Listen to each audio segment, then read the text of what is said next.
Inner peace is the state of being where the things you are doing, saying, and thinking are congruent to the version of yourself that you want to be. And you should always be striving to be in inner peace, which means you're always in alignment with who you desire to be and the things you are doing, thinking, and saying.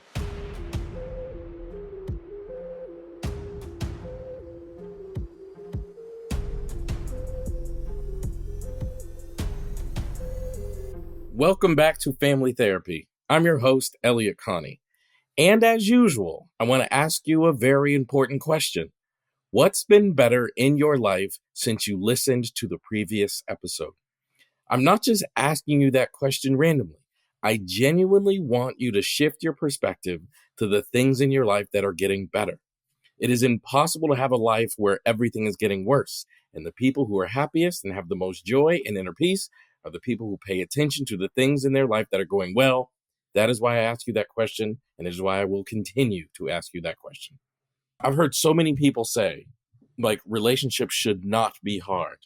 And they use the measurement of if their relationship is hard, then they must not be in a good and or healthy one. But that's not true. A relationship is supposed to be hard because they're impacted by emotion and they're impacted by the behavior of another person with whom you can't control. Like, the decision to be in a relationship should not be hard. The experience to be in a relationship requires work. And that is hard. It is hard work to show up in a relationship. Just like going to the gym is hard. Running a mile is hard. Lifting weights is hard. Getting a is hard. Like, it requires effort, which we translate as being hard. But it is fulfilling. Just like going to the gym is fulfilling. Just like getting that degree is fulfilling. Just like running that mile is fulfilling. A relationship is the same experience. It's hard to maintain inner peace when the external things around you seem to be in disarray. But we always want to be in control of our inner peace. We never want to allow our inner peace to be impacted by variables we can't control. Like, I can't control whether or not the sun is going to rise or not today. I can't control whether or not traffic's going to be bad. I can't control whether or not my partner's going to do and say the kinds of things I want them to do. Like, I can't control that. But I can control my thinking, my words, and my actions being congruent to the version of myself that I want to be. Inner peace is not dependent upon the world being peaceful. Inner peace is dependent upon you showing up even while the world is in disarray as a version of you that you want to be. So, for example, if my partner is upset with me and they're behaving in ways that I prefer they didn't, I can still respond to that in a way that's congruent with the version of me that I want to be. I want people to always remember inner peace has nothing to do with how peaceful the world is. In all honesty, it has nothing to do with you being peaceful necessarily. It has everything to do with you showing up in the world, even amongst hard times, as the version of you that you want to be. That is how you get inner peace. Today is spent directly focusing on Jay and David as they work through the new circumstances of their relationship and environments, which were significantly impacted this week.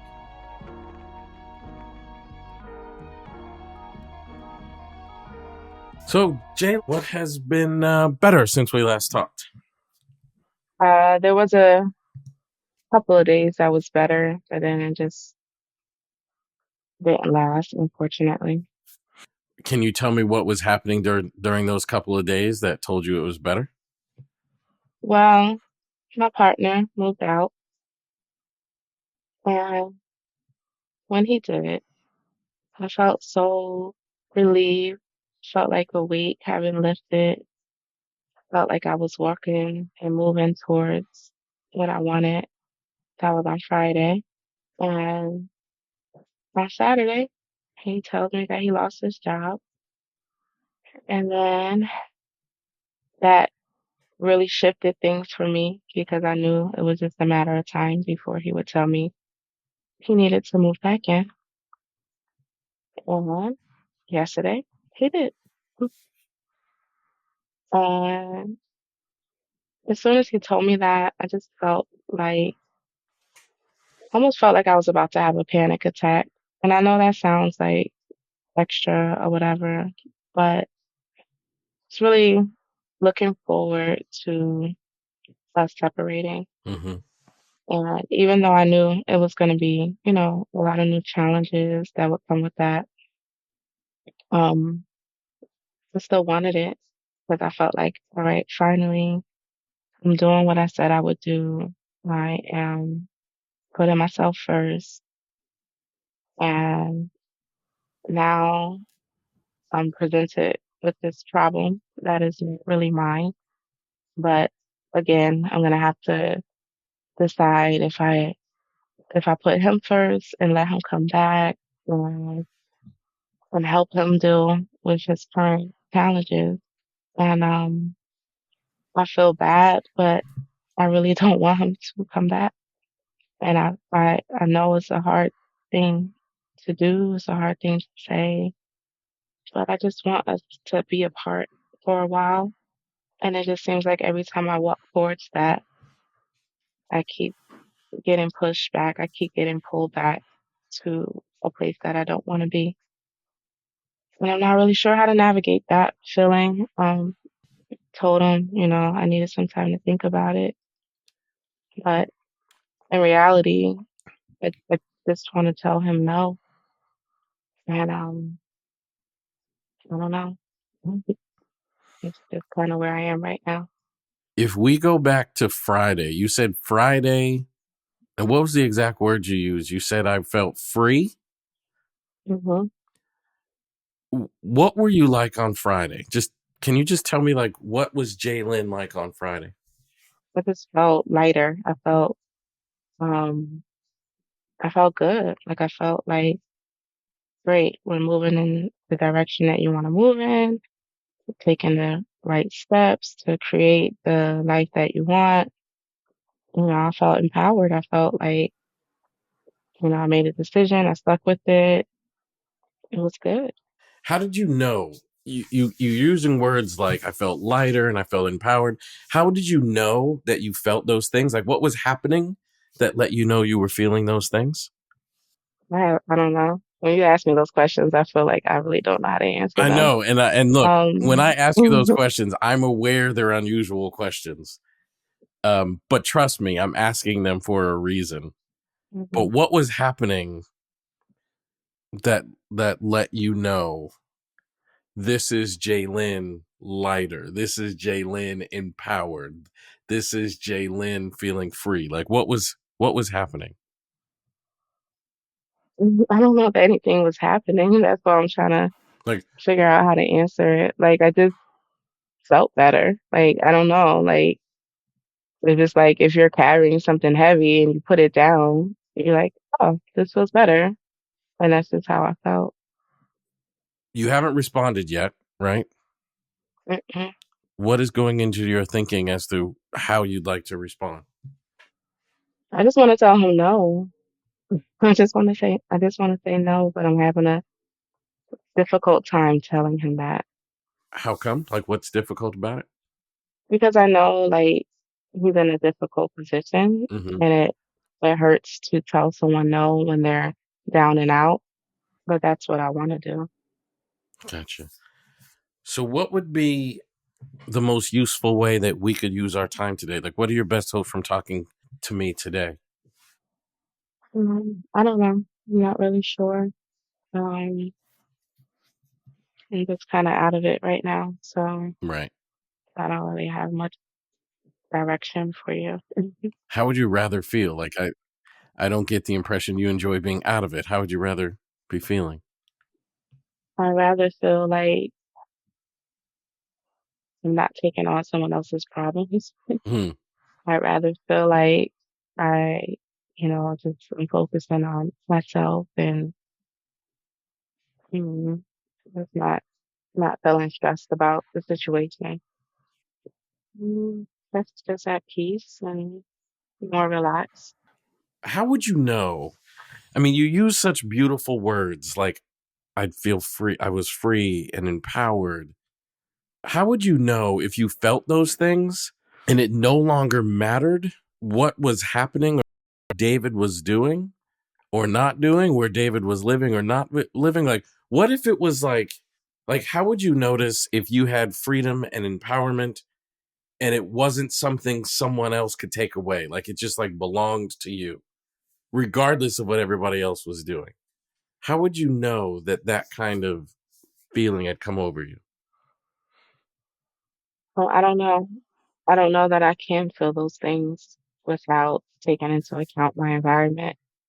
I think, yeah, you can feel those things or whatever, but everybody's impacted by their environment. And if you're not in a space that feels good to you, then I think it'll be hard to hold on to those feelings. But but what if you could? What if you could hold on to those feelings? I think you're right. I think everybody's impacted by their environment, but I don't think everybody's dependent upon their environment to have the feelings they want. Mm, well, I don't know about that one. How would you know if it happened for you? I guess I would feel those things regardless of whether he was here or not. And by the way, I want to say like overtly, I'm not trying to talk you into or out of any decision like that. I don't feel I like know. that's my role or that's appropriate. But I do think, man, like you have these things that you want, like this empowered feeling and this freedom. And it almost scares me that it's so dependent upon other people or other persons. And it makes me so curious. Like, how would you notice if it became just a part of you and it didn't really matter where you were or where someone else was? It was just a part of who you were. Like some people, they're just confident no matter what environment they're in, or they're just happy no matter what environment they're in, or they're just, you know, all of those things. How would you notice if you were just the version of you wanted to be, regardless where he was or wasn't, regardless where you were or weren't? How would you notice it? I don't know. I just think that's unrealistic How come? because if your environment is not where you want it to be, then how can you just be like, oh, I'm at peace when you're not really at peace? Like you're not in the space that you want to be in. Where'd you learn that? I don't know. Yeah, I think it's just the logical conclusion that I've come up with. But what if, and I totally get it, but what if that's not true? Like, what if, like, I can be the version of me I want to be in spite of my environment, right? Because I like, in one hand, I'm totally on board. Our environment does influence us, but on the other hand, we should not be dependent upon our influence to be who we want to, on our environment to be who we want to be. So I guess that's why I keep pushing. Like, how would you know that he's here or not here? That part actually doesn't really matter. I still get to be the version of Jalen that I want to be. I don't think anybody should feel like I can only be happy if I have the right job, the right car, if I live in the right city, or I do the right thing. Like those things can be in us, and in fact, that's how they should be. So you can be happy there, or living in Budapest, or work. You know what I mean? Like it's not totally dependent on our environment.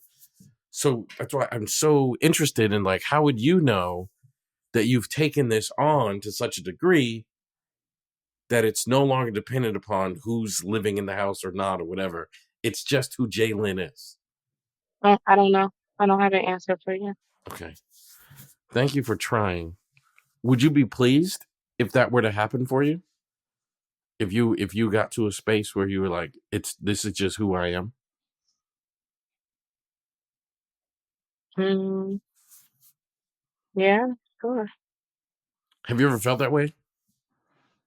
Mm, yeah. I mean, I've had times where I felt at peace with him here. I've had times where I felt fine. but it just doesn't last. Hmm. What is it? What is it like when you feel at peace? And again, I'm talking about the kind of peace where it doesn't really matter whether he's there or not. You're just at peace. What's that like for you?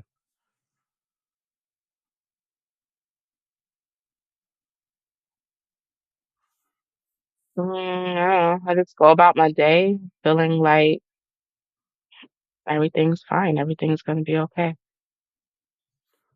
Where do you get that strength from to go about your day feeling like everything's going to be okay? I mean, it's something I believe. I always gonna turn out fine, um, regardless of situations. Um, I don't know if it's possible to be like a skeptical optimist. It sounds like, but I kind of feel like that's what I am. Like I'm really like skeptical of people, but at the end of the day, I know that God is in control and that everything does always tend to work out fine. Hmm. But there's always this part of me that's very like skeptical of people. Hmm. How do you manage both? I've actually never heard anybody say like a skeptical optimist. How do you manage both those things? I think you just have to keep in mind that people do dumb shit, but at the end of the day, God is supreme. So regardless of what people do, God is supreme. So you can still remain optimistic even Hmm. if situations and people don't necessarily do what you do, or even if you don't do what you think you should be doing. Um, at the end of the day, um, God is in control. What happens to you when you remind yourself that God is in control? I mean, I guess I can be, less stressed if I think about that. But I still allow myself to feel what I'm feeling. Like if I do feel stressed or if I do feel angry, if I do feel whatever, I still acknowledge those feelings. Good, yeah, Um, as you should. but when I come to a place where I've kind of processed those feelings, I remind myself that, that is the the bottom line is what it is. And I can that allows me to kind of let go of whatever I'm feeling in that moment. Did you grow up in a religious family? No, my mother's not religious at all. She's more like the universe. The universe is working in your favor kind of person, Yeah. which is true. But the universe in my he believes it's the universe and that's fine. But I believe more that it is, supreme being. Do you remember where you learned And I that? guess that Like who introduced you to that thought? If not your mom raising you? um I mean I went to a Catholic high school, so I guess that played a part in it. And we talked about before my grandmother introducing me to the Lord's Prayer Right. and prayer in general. And I used to go to church with my aunt when I was younger, but I didn't really pay too much attention in church at that time. But I guess some seeds were planted. When did you start paying attention? That's high school. I was like on the choir and really enjoyed um, allowing music to um, move me. Um, I went to church, started going to church on my own, I guess, in my early 20s. Two of my close friends at that time were going to a church, and I started going with them and really enjoyed it. So I guess that's the time where I started really having a more personal relationship with church, not necessarily God, but with church. And Right. that pastor was pretty awesome. So yeah, I would say probably that pastor at that time was really helpful in helping me understand God on a personal level. Hmm. And when you remind yourself of that, you said the stress goes down. Does it go down a little or a lot? I guess it depends on the situation, but I would say in generally, I would say a good amount. It'd go down pretty good amount And as you deal with this situation, how often would you have to remind yourself of that? every Like day, every day? Just once a day? 10 times a day? every every 10 minutes. Are you familiar with the poem Footprints? Yes. Hmm. To this day, when I'm going through something difficult, I will read that poem 50 times a day if necessary. Because any of us, if we just sit and stew, then we just stress more and more and more and more and more. But you're telling me, Ellie, when I remind myself that this is all part of God's plan, I feel better. That makes me think, ooh, that reminded me of what I went through with this poem and how to this very day, I will Google that poem. I will read that thing literally 1,000 times a day if I have to. It makes me wonder, like, what could Jay do, or what would she notice herself doing that would help her feel better and less stressed and more free, regardless of how difficult the situation got? Does that make sense? Did I ask that okay? Hmm. Hmm. Okay. What do you think? I mean, it makes sense, and I do, remind myself through those difficult times. And like I told you last time, Psalms 23 is something that I always keep in mind, and I kind of, pray on that and recite it. Well, it's helpful.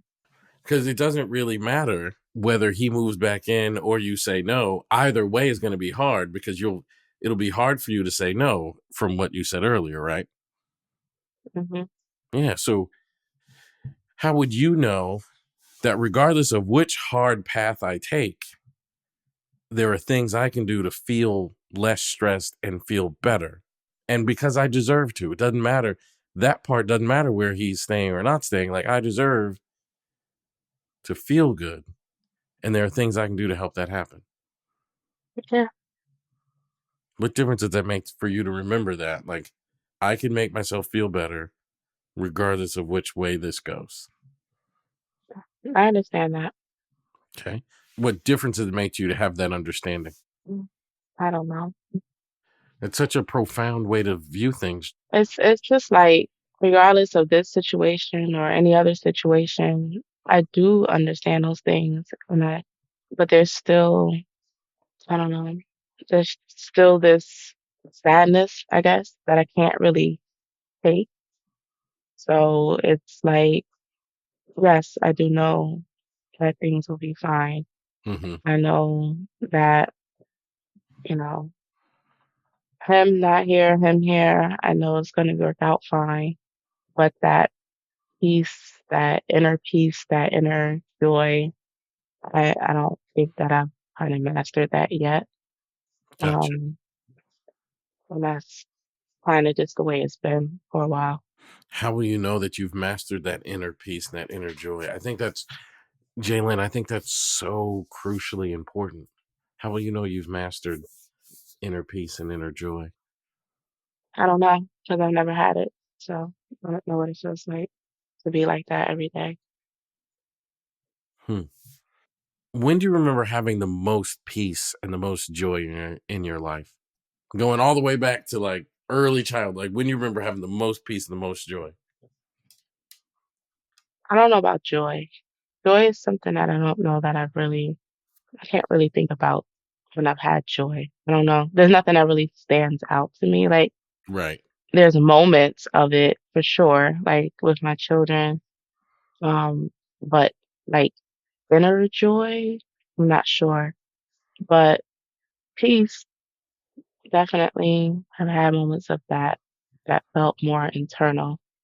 I would say I went swimming once and I was just floating in the water and then like my head was kind of like, how like the water is kind of like right Yeah. by your ears Yeah. and Yeah. you can hear the water. That feels that felt peaceful. Like I haven't done that often, but I remember a distinct time when I did that and it felt extremely peaceful. Where were you? I was in Puerto Rico. Oh, wow. And that was a good feeling? Like you enjoyed that? I did. I did. Yeah. When do you remember a time feeling joy? I remember when I was really, really young and my hair was like pressed. That's, this is back in the day when we were using hot combs. And and I remember my those. hair was, you remember those days. I And do, I yeah. remember like, I think I had a pink dress, a pink and black dress on when I was starting school. And I was so excited, but I felt so happy. And and I felt so pretty, and I just felt like, man, today's gonna be so good. I want to say that was joy, I guess. I was Yeah. just, it really wasn't like what everybody else was doing. It was just like a feeling of, gosh, this is like I'm about to go learn some great stuff. And so I remember feeling like that back then. But why did joy land on you on that day? Like of all days, why did joy happen on that particular day? Yes, everything just was nice. Like everything was good. It was just stress free, I was excited to start something new. And I felt like, my mom made sure that I looked good and that, Hmm. I had on the right clothes and the hair was feeling, great. And it was just, exciting to start something new and to be prepared for that thing, I guess. It's funny, you even remember what you were wearing, like a pink and black dress. If my memory serves me correctly, I'm pretty sure I that's what I had on. mean, and that's such a cool thing. Like on this day, for whatever reason, everything just kind of lined up, and then I feel good about myself, right? Like that's hmm just the way that they went. How would you have to take care of yourself now to help that happen again? I don't know. I guess I'd do the same thing. I don't know. Take a moment to prepare for the day, and I got locks now, so I won't be pressing my hair, but maybe get it I was just about to retwisted. ask you. You're not going to press your hair now. Nah, I won't do that no more.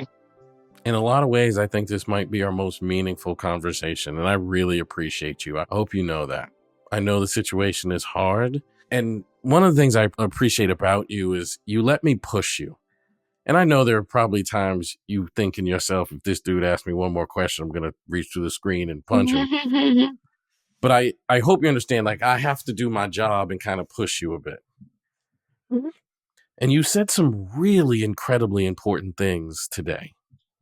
Like, when I was Mhm, asking you, like, if you had this peace and this freedom and joy, and it no longer mattered whether David was there or not, it was very hard for you to even think about that in the beginning of our conversation today. mhm, But then you painted this like amazing picture of this little, I don't know, kindergarten, must have been like 5 or 6 years old, I would guess. And you talked to me about how she had like this moment of joy. And when I asked you mhm, how it got created, you told me, I mean, you didn't say these words, but it was kind of like we took care of Jay. We made her pretty and we attended to Jay, mhm, and the outcome was joy. And I'm pointing that out to you because did you notice that every single thing you said, you can do those things whether or not David is in the house or not? mhm, That's what I meant when I said you can have joy with David there or not. And you're going to make a big decision. And by the way, I support whichever decision you make. And either decision will be hard, but both of them require you, both decisions, whether you decide to let him move back in or not, they require you to take care of Jay and to run the risk of you reaching through the screen and punching me. I can't help but think is the biggest issue is Jalen is not taking care of Jay. I think Jay spends so much of her time taking care of David, maybe the kids or what have you. And by the way, when I say taking care of, I don't mean like I'm going to Puerto Rico by myself and leaving all you people here. Like I'm not saying that, but I just mean like right. waking up and exercising because that's a version of taking care of Jay. Or even though you work from home, I'm going to put on my best outfit while I work from home because Jay likes to feel pretty. or going to get your locks twisted because that makes Jay feel pretty. And then when you look in the mirror, tell yourself, I'm a beautiful woman. Like, because that's you taking care of Jay and actually has no bearing whatsoever on whether David is in the house or not. That actually doesn't matter. This is actually about you. Does that make sense? It's not about where David lives or not. It's about how Jay is treating Jay. Because in that example, Jay was treating Jay well as a 5, 6-year-old, and Jay's mom was treating Jay well. And you said something so cool, Jalen. You were like, I was excited for the day and I was going to learn some cool stuff. Do you remember saying that? I wonder if you wouldn't be excited for the day if you took care of Jay now in the exact same way and not make it dependent upon whether David's there or not. Because for that part is irrelevant. That has nothing to do with David. This is about Jay and how Jay treats Jay. Yeah. Yeah, sounds great. I think that was a meaningful thing. I know it was hard, but to describe that was really important. So I've got to ask you to do those things to take care of Jay because they matter and they produce the outcome that you want. And I want you to notice the impact it has on you, whether or not David is back or not, because that really isn't relevant to this part. I know it's like life will be hard or harder, whether he's there or not. Like, I get that part. But you can be you regardless, simply by just taking care of you, Hmm. and then notice the impact it has on your life. Because I think you earlier, you used a really important word. You said empowerment. I think you're giving your power to other things instead of taking it. And when you are empowered, you'll take care of Jalen. That's exactly what I want you to do. Now, again, I don't want to hear that you booked a flight to Puerto Rico and you ain't coming back. That's not what I mean. I mean those little everyday things, because I think Jalen has been unattended to for a while. And when we attend to her, I'll bet you peace and joy show back up. Does that make sense? Yeah, that's it. Well, the reason why the question, what if, comes up very often clinically is because when we are in a high anxiety situation, when we're struggling with depression, low self esteem, we tend to think by default that things will not work out. We tend to think that things won't go the direction that we want them to go. We tend to think that the outcome that I desire won't happen. My job is to help the client to adopt a more optimistic viewpoint of their future. And you ask what if as a challenging question to the default lack of belief. So if I say to if someone tells me they have a goal and that is like they want to just randomly, like they want to stop drinking, and they say, but I'll never be able to stop drinking because I've been drinking my whole life and my mom and dad drank and like it's just always been a part of my life. And I'm going to say, but what if you could stop? To challenge that negative belief with a more optimistic viewpoint. The reason that it is important to identify and remember and think about joy is because the journey from where you are, or maybe more specifically, from where you've been to where you want to go, is not a straight line. There are going to be peaks and valleys along any journey towards a desirable outcome. What keeps us motivated and inspired is when we can remember the desirous outcome and the experiences that are positive along the way. However, when we are being impacted by negative emotions, things like anxiety and depression, we have a tendency to only focus on the challenges. And then we convince ourselves that the challenges are more consistent than the opposite. We convince ourselves that the difficult times are more prevalent than the joyous times.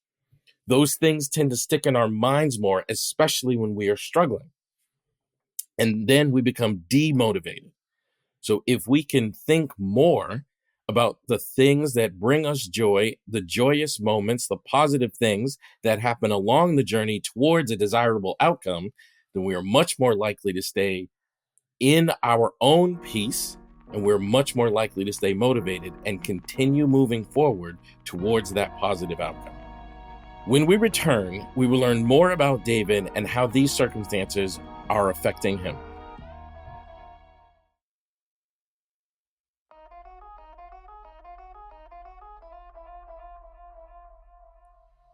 In the previous episode, which if you haven't listened to, please go back and listen to it, David spoke about his work ethic and his plan to leave his job on his terms. He spoke of taking initiative and implementing a plan that would take his career to the next level and hopefully prove to Jay that he's serious about making the changes that are needed. As we all know, life can have its share of setbacks. And what happened this week in David's life can certainly be considered a major detour for David. But seriously, go back and listen to the previous episode because it's going to give you context in what's happening now and allow you to really be aware of what happens going forward in David's life. So, what has been better since we last talked?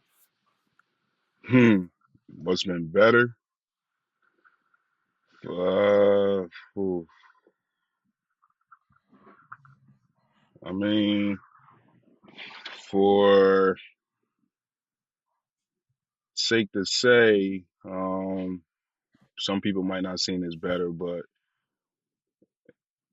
it was a blessing in disguise. I got let go from my job, so I think that was, yeah. What happened? I don't know. I think just some of the higher ups of me pushing back on them and rejecting certain roles that they found some type of technicality. And then Saturday when I walked in, and it was like, "Don't even punch in, Dave. I need to come talk to you." I already knew what it was because I done been on that side of the table. But Got you. yeah, it wasn't no. He was like, "Let me make a phone call," and I sat there for 30 seconds. I was like, "Nah, don't even sit there and beg for it."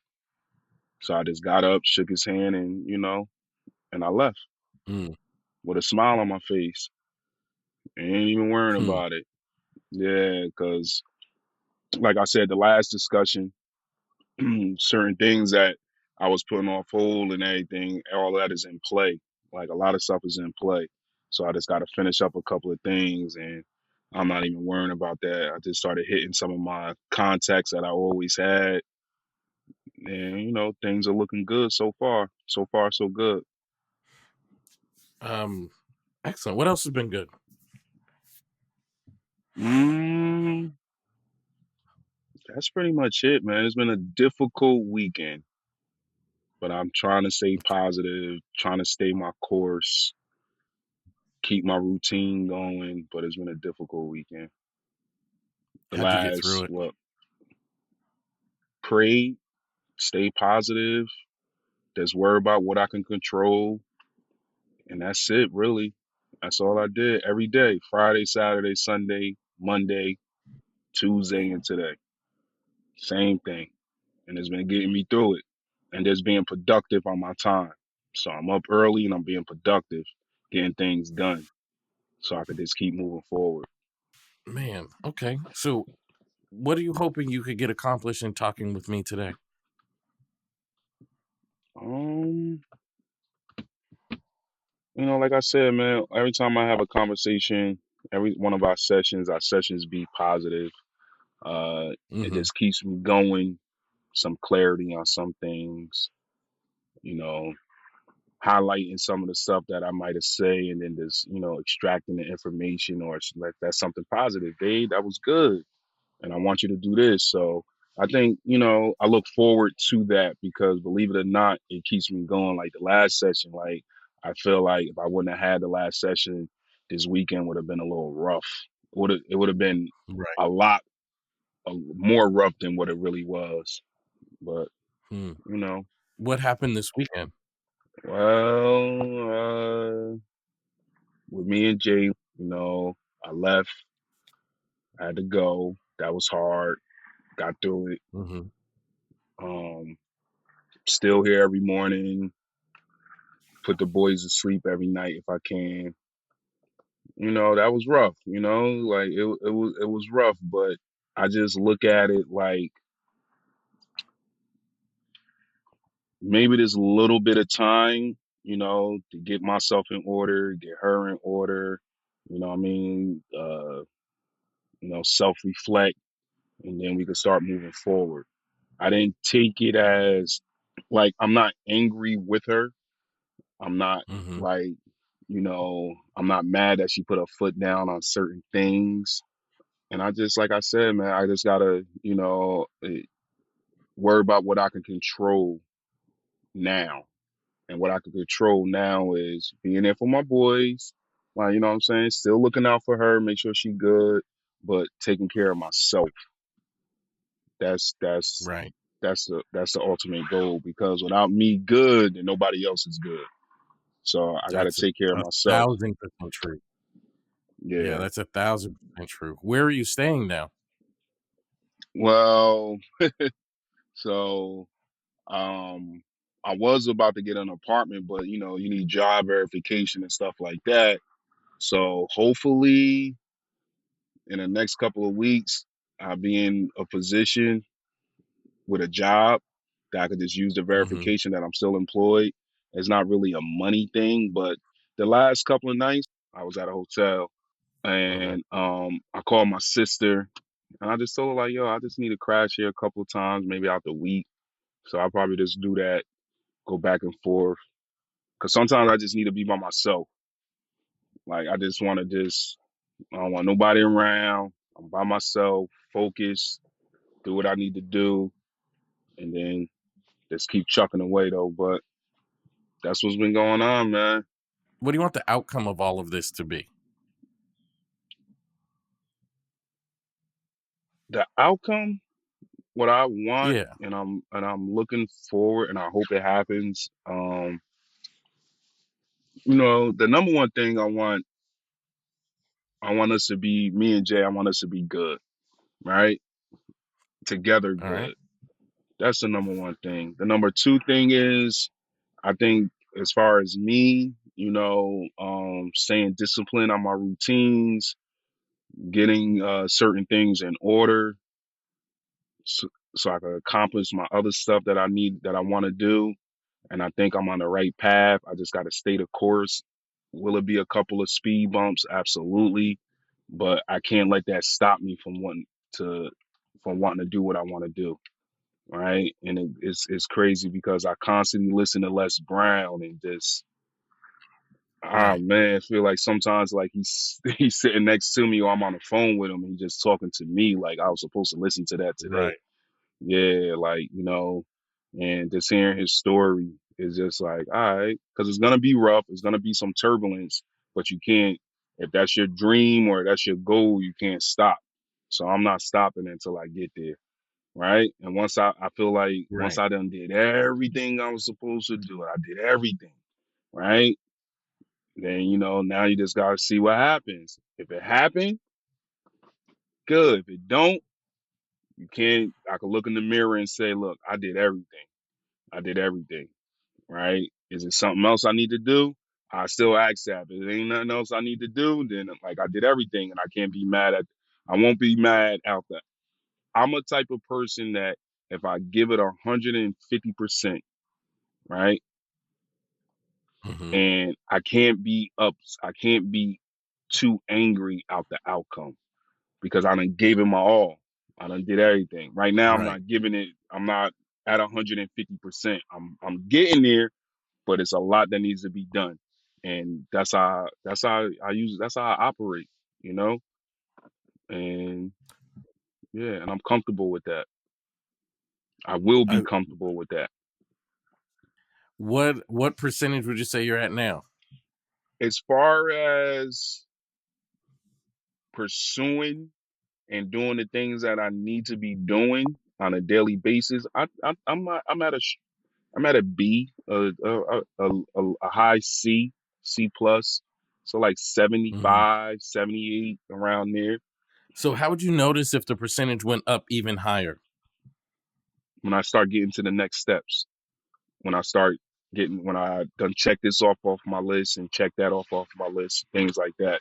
That's how I know the percentage is moving, right? I got to be honest with myself, right? I don't care how good I feel, right? But if I'm not moving that needle, then I'm not getting to my percentage I need to get to.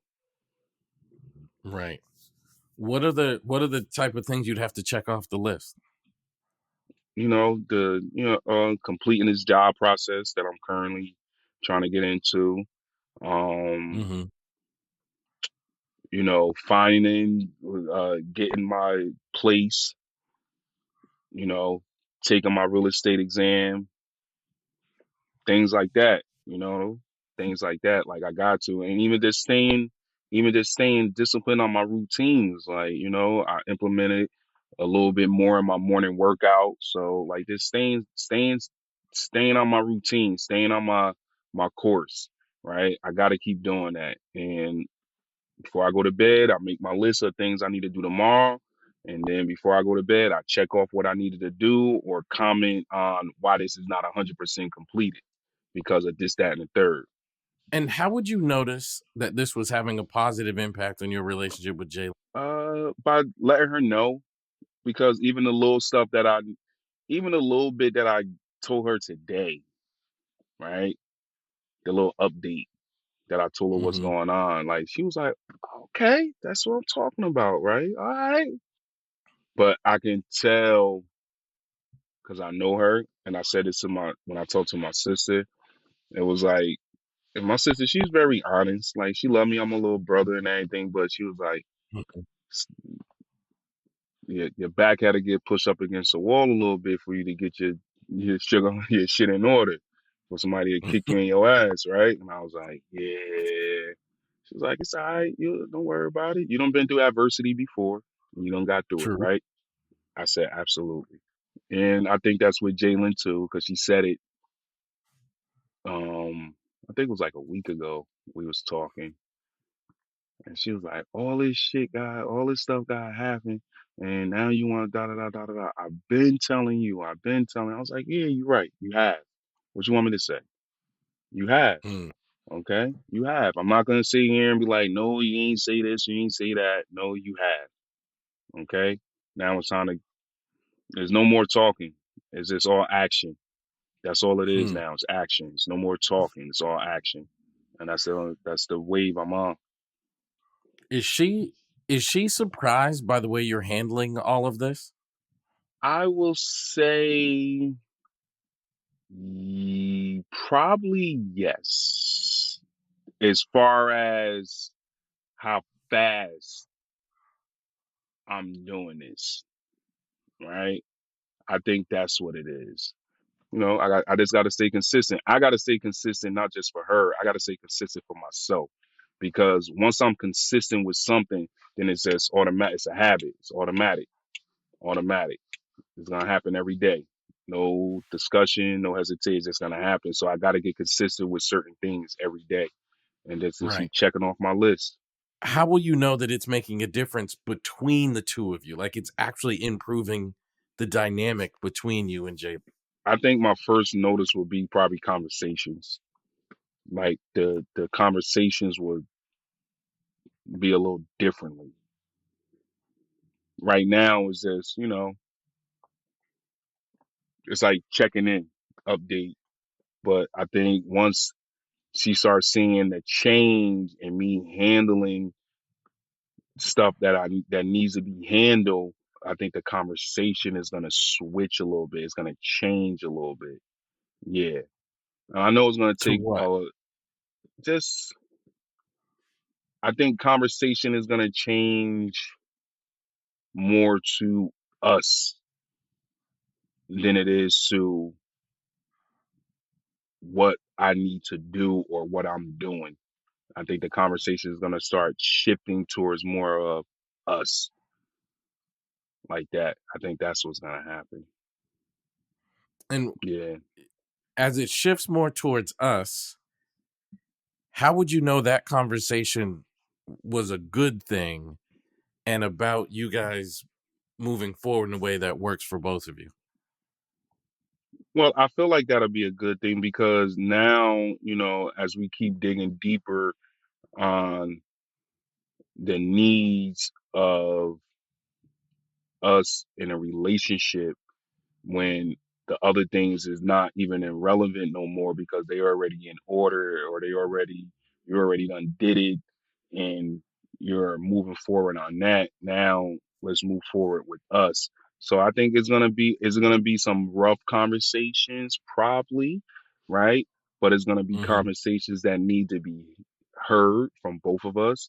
I think the way we're gonna respond to each other or talk to each other is going to be a little better, right? It's not going to be, are the conversations probably going to be a little emotional? Probably, more than likely. But Mm-hmm. I don't think it's going to be angry or mad conversations, right? I think it's going to be conversations that need healing, that needs to be heard from both of us. So I think that's what's definitely needed, and it's not something that I'm trying to wait around to have. So that's why I gotta get this shit going.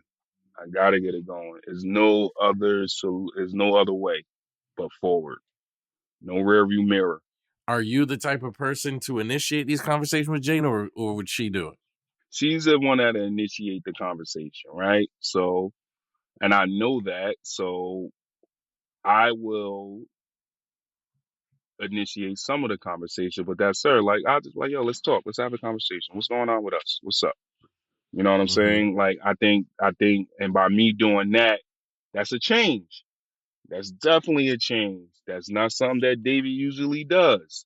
That's Right. definitely a change, and I'm pretty sure she'd be willing to do that, or it could be a conversation on, and then that will lead to other conversations, other things that she's been asking and been wanting from me, right?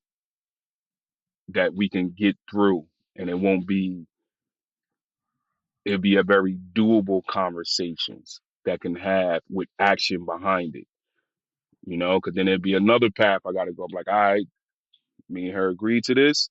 We got to get to this goal. We got to get to this. Come on, let's go. Like, I think Jalen is ready for me to start grabbing her hand and saying, let's go. Ready for me to start taking lead on certain things. So that's definitely has to happen. But before I get to that step, I got to get this right. I got to get this in order so I can get to that step. I can't do too much at once, and then it's gonna be Right. chaos, right? So I Right. gotta, like I said, I gotta check off my list. That's done. Boom. Now I can move on to the next thing or add something else to the list and keep going that way. How do you know she needs to see that? You said she needs to see that. How do you know? Because she asked for that multiple times. She's tired of asking. That's why we in the situation we're in now. She's tired of Right. action. She's tired of me saying, okay, okay, okay, and then nothing is getting done, right? So I know she needs to see that. David, what's changed? How come she asked and nothing got done, but now you're like, I'm doing it. You're like, and which I'm it's amazing, bro. Like it's really good. But what has changed? If she were to say to you, I've been asking for these things for this long, David, what's changed? What would your answer be? Why now? Well, a couple of things. I'm at this point in my life. I know what I want. I want to be with my family. I feel like it's not time to throw in the towel yet between me and her. We've been together for a while. I want to spend the rest of my life with her. So, Mm-hmm. if I want these things and I done told her these things before, like she done said, what actions you are going to take to have these things, to want this. So it's time to take action. Even if it wasn't me leaving the house on Friday, right? Mm-hmm. I was still taking this approach, right? And like I Mm-hmm. said, I think the best thing that could have happened was sped up the process. What made me be like, okay, this is the time. This is what you've been asking for. It probably wasn't the way that you wanted. was being let go from my job. Like I Right. am 120% not upset with that. Like I'm not upset with that. Like I'm like it was like I gave myself a high five because so what I'm trying to do, I'm just trying to get into the school system. And the reason I'm doing that is benefits. Yeah, I'm gonna make a couple dollars. I have a lot of family that's connected, so I'm able to get in, but it just frees up my time to do whatever else I want. And what I want to do is the real estate. So if I'm getting out at 2 o'clock, I got all day to do whatever I want. When you're dealing with real Right. estate, you can work at night on your computer, set up appointments throughout the day. All right. No appointments between 5 and 6 unless it's something big. And I'll just communicate that with Jalen to go pick up Isaiah. And then, take appointments on Saturday. Right. Saturday is a big day for sales, period. I don't care what day you are because everybody is home, especially if you're dealing with a product that people have to see. So that Right. right there is golden. That is golden. And it is open up doors for many other things because I have the schedule to do it. And then, Christmas break, summer off, things like that. And I'm not a person that don't want to work. Like, yeah, Right. like I go out there and work and put in hours though. But when you start having children, like, all right, what's more valuable? So how to use your time is the most valuable thing. So how can I make my time more valuable to me and my family? So how would Jay know why now? Like I'm still curious about that. Like these are things she's wanted for a long time. How would she know why now? I mean, she would know because she'll start seeing it. She would know because I'd tell her, right? Like I'm not gonna Mm, tell like when I'm not gonna tell her when I'm gonna take the state exam. I'm gonna tell her when I pass it. I'm like, yo, the other day I passed the state exam for my real estate license. For real? Word? Why you didn't tell me you was taking it? I was like, nah, I wanted to wait till I pass it. Right? Let's take a shot of Patron, celebration. Like for real. Like, you know what I'm saying? this is the version of you that she's been wanting, right? Yep.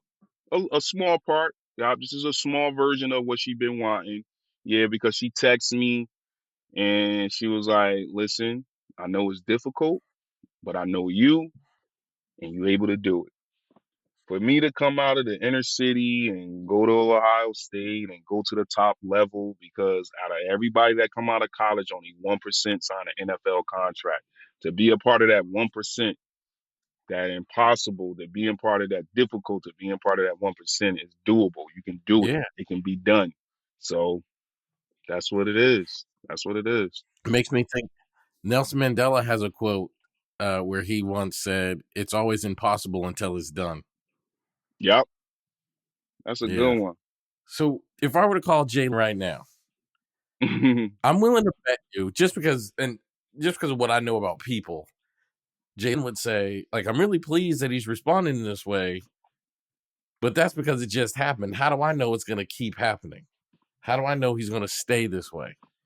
What would your That's what, response to that be? if you was a caller and she says that, my response to you would have been like, I gotta be consistent with everything. That's the key. That's what she want to Right, see. Like it's easy to put a band-aid on something, right? right, But to heal something, to fix it up properly, to do it the correct way, to make sure you're consistent, that's the challenge part. Because even right. like That's the bit. even if it's a little bump in the consistency part, right? It's not a super setback, right? It's just a little bump, right? That's all it is. It's just a little bump. All right, it's cool. Like, all right, everything gonna be fine, right? But when you're not consistent, if you just put a band-aid on, you just do it for and it's just temporarily, when that band-aid come off, it's gonna be worse than what it was. It's gonna be way worse. So there's no band-aids on nothing no more. Right. She gotta see that it's consistent. She gotta see that I can maintain it. Right. And Right, I know that's what she wanna see. Right. Everything sounds good.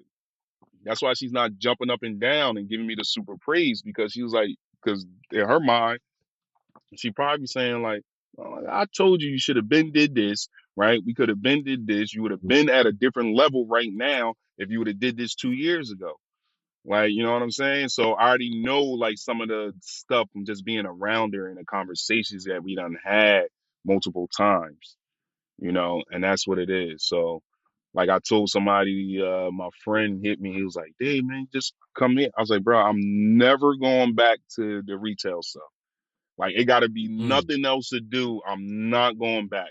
I cannot go back in them hours, that situation. No, that's not gonna be good for me. It's not gonna be good for nobody. Nope, don't want it. Sorry, but don't. Thank you, but I don't want it. Nope. And how confident are you that you'll be able to keep up this consistency, this new routine, this new motivated version of David? How confident are you you're going to be able to keep doing this? I'm very confident because I'm the type of person that I do stuff that if it's something that I want to do and I really want to do it and I start working on doing it, then I stick with it. Like I do extreme diets. Like when I stopped eating meat, I was just watching something on Netflix. The next day I say I'm not eating no meat no more. It's been 5 years. No meat. Wow. 4 years. 4 years, no meat, plant based. Plant based and pescatarian, like I eat fish. That's it. Like it's just certain things like I just told you, right? Remember I don't even drink coffee no more. Right. Yeah. Just stop. Just stop. Like that. I don't want it. I don't want no coffee. I'm good. So I could turn it off, right? Keeping it turned off is the challenging part, right? Staying consistent with it is the challenging part. But I don't know. I think I'm ready for the challenge because I know I could do it. So if that was the trigger that led to you becoming a non-meat eater, what was the trigger? And so now you're like, that was 4 years ago. It's been 4 years, and now I only eat fish. Let's say it's 4 years from now, and you've stayed on this path. What was the trigger that got you to start acting this way to repair the relationship with Jay? What would you say is the trigger that started that process? I think the trigger was um she's serious this time, right? Not saying that she wasn't serious other times, but in today's climate, in today's world, right? I need to be in the house with my two boys. Like I need to, and it's a woman that I want to be in the house with, and I could, I don't mind being in the house with her. I love being in the house with her, but it's different when we Mm-hmm. are good and on the same page. So I think that put a little bit more emphasis on things, and then when I got what I wanted, that's not the way I wanted it. That's why I said sometimes you got to look at the positive in the Right. situation. When they said, Dave, you know Right. what?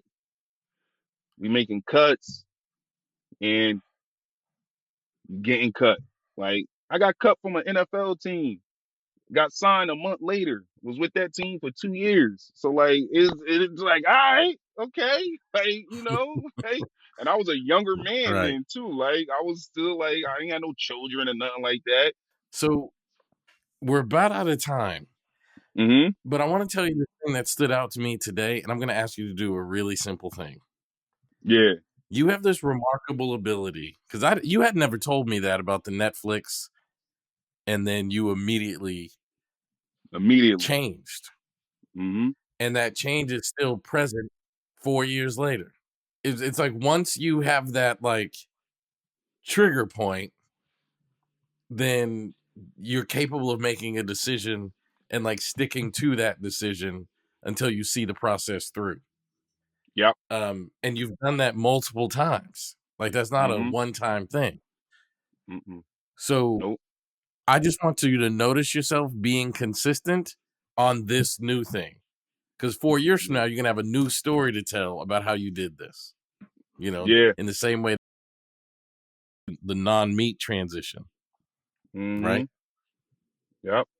Notice the consistency you're applying. Like you did it Hmm. with weight loss, you did it with non-meat. Now I Hmm. want you to notice yourself doing it to get her and make her happy. Yes. Absolutely. As a mental health professional, one of the hardest things that I have to get across to clients is change is always uncomfortable. Always. Whether you choose to be uncomfortable, whether you choose the change or the change is forced upon you, it is always important for you to understand that change is going to lead to a season of discomfort. This allows you to be able to pivot. And here's the game changer. Here's the important thing that I want everyone to know is when you recognize that you are good at handling change because you've handled change in the past. When you remember that you've gone through difficult moments before and have pivoted before, then you're no longer impacted by forced change that leads to discomfort because you remember you've handled it before, and there is a power in taking a moment to pivot. Every discomfort, every uncomfortable change comes with opportunity. And people who view themselves as capable of handling change are the ones who find opportunity in difficult moments.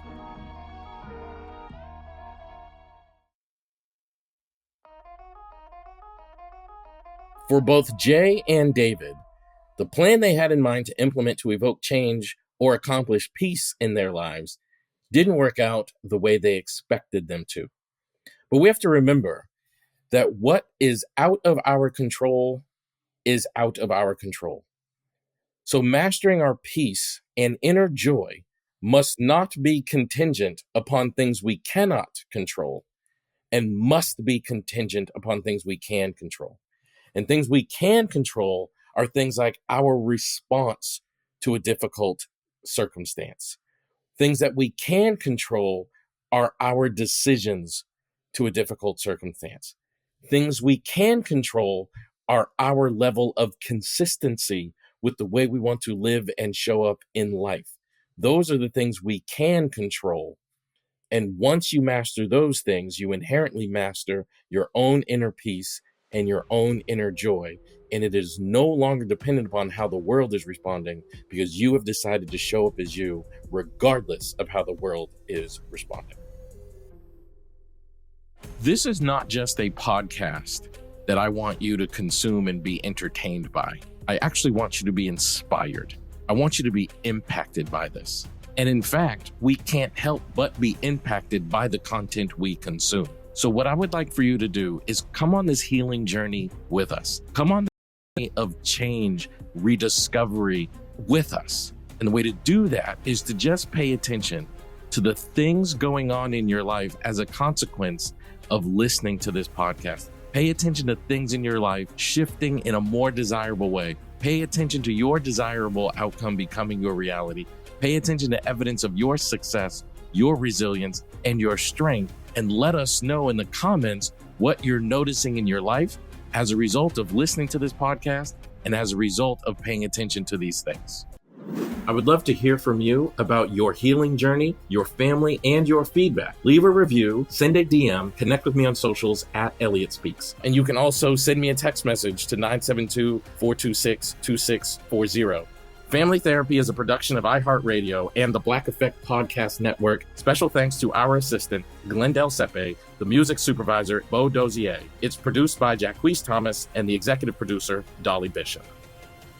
The content presented on the Family Therapy Podcast serves solely for educational and informational purposes. It should not be considered a replacement for personalized medical or mental health guidance and does not constitute a provider-patient relationship. It is advisable to consult with your healthcare provider or health team for any specific concerns or